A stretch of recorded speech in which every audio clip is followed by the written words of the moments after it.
No, I think it snaps back to it. Yeah. So it's a so now this is all here, but you see you can't if you go from this corner to this corner, doesn't the valley doesn't actually line up with the imagery. So oftentimes I'll go in and put a wire in from the corner here. So I use it as a design guide, and so that's that we can get rid of it later. But now we're going to go add some panels. And for most of our rooftop installations, so we're going to go pick the panel.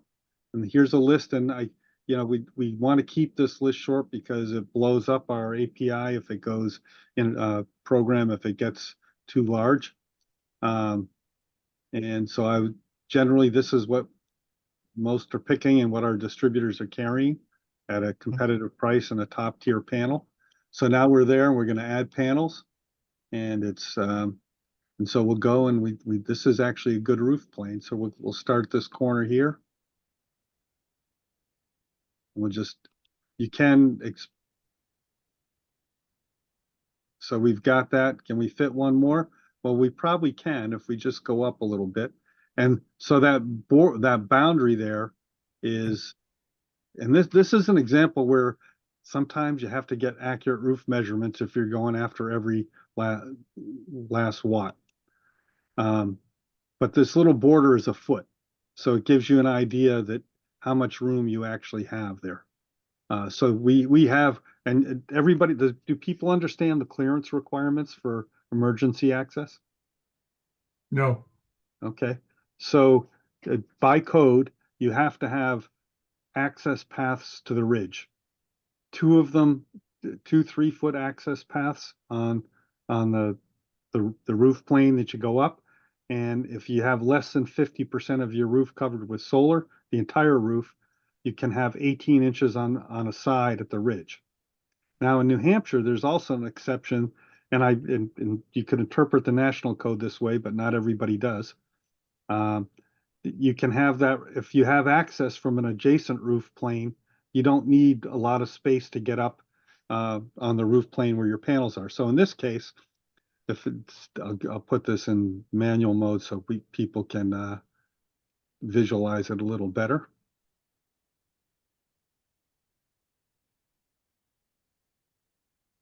So in this case, we don't have the 3-foot access path on this roof plane, but we do on the one on the other side. So you could come up here to get to the ridge, right? And you've got multiple access paths from this side. And then, so in most towns, this would fly. We can cover this and not put access paths on the roof planes where our panels are because there's access on the other side of the roof. But not Manchester, for instance, goes strictly by the national code, not even the New Hampshire exceptions to the code, and requires 3-foot access paths on the roof plane, 2 of them on the roof plane that you put your panels on. So this is, I talked about the 1 foot wide there at the top, that little buffer. So we have more than 18 inches there, so we're in good shape. So I'm just going to, lay some panels on here.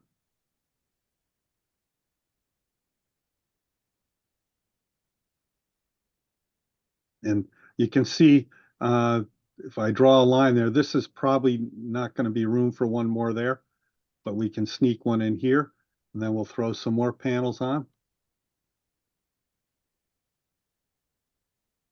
Are you guys following this? Am I going too fast? Mm-hmm. No, that's good. It blew up on me there for a second. It has been really finicky. This is okay. I'll try this again. Are pretty much all the panels the same size? No. So the most of and if you get in a really tight situation, you might actually, I don't know what's going on here, guys. Yeah, why don't you start a little higher and inside and then move? Okay, you got it. I think it thought you were right at the boundary or over it.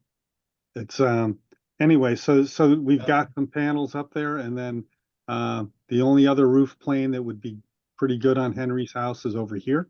So we'll add some over here. I guess I don't need to go through all this. One of the things that's important, and Henry's house is a good example of this. If you're really trying to get every last ounce of power out of your system, you need to have accurate measurements, and you may need to try multiple roof panels. Panels. Now, the good thing is, here's a cautionary note. Does everybody, so we can go here and we can say, okay, we've got one design here, and we're going to create a new system, and we can What- duplicate What- this. Why don't you save it first? Ah, good idea. Thanks.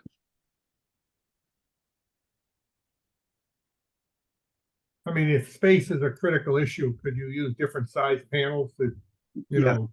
Yeah. That's what I would think you could do. So, but let's say, so here you can't mix panels within a design or a system, but we can duplicate this and go pick a different panel. Now, it's not in here, but the SILFAB, well, actually the SILFAB is. These are different Steve, size. before you select, click the information so you can see what data you can see there, Yep. so you can quickly find the sizes.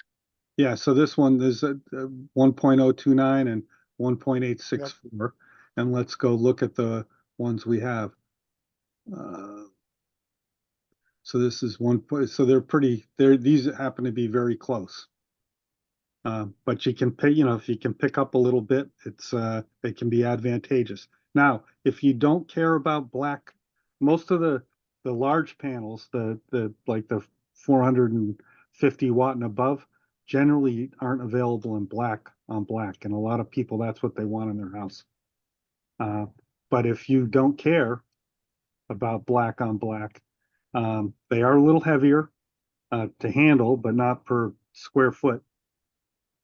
You can often, try a very large panel, and you might get a lot more power out of it. And they're also less expensive per watt generally. So you can get sometimes a better bang for your buck.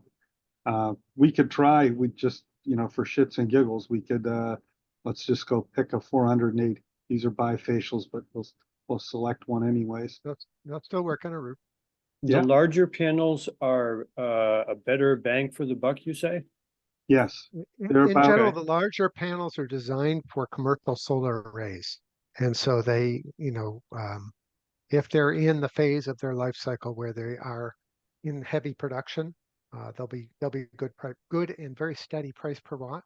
What we find with the other panels is that, they'll generally be higher, but then they might have end lots at various times, and we might see good deals.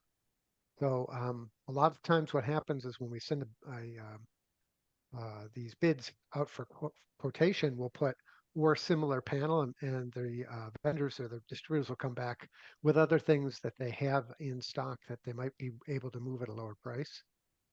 And then you might have to come back and look at whether that can actually work for your design in order to, capture that better pricing. So And if you're comparing a 410 to 480, is the size of the panel proportionately larger to the power? no, generally Yes. it is somewhat, but not completely. Usually the width is pretty standard, around 41 inches or close to a meter. And they typically vary in length, but Correct. it's Yeah. not always. But what you're asking there was 1.8 meters versus 1.2 meters. Yeah. For those two. So it is pretty proportional. They're all falling in around that 22% efficiency on conversion. And Okay. then for any given panel, there's a fairly wide band that they'll sell in. So you'll find, like the QSOL that Steve is working with might come in a 395, a 400, a 405, and a 410. And those are all actually the exact same panel. They've just done testing on them coming out of manufacturing, and they've binned them into these different categories. And then they price them basically per watt. So those panels are all the same size with slightly different efficiencies and different pricing.